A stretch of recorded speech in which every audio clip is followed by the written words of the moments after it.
What's going on, everybody? It's Rick from Gardening with Bard checking. I have a few projects that I'm going to try to get done today. First, I'm going to be adding this compost to this back bed. That's where I'm going to be planting the corn.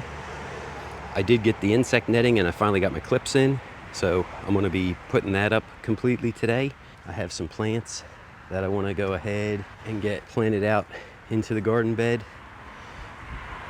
There's the gutter strawberries, and then this bed here I believe that's the sugar snap pea, the little marvel, and the Alaskan.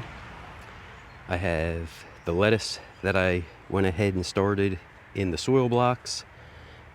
Spinach.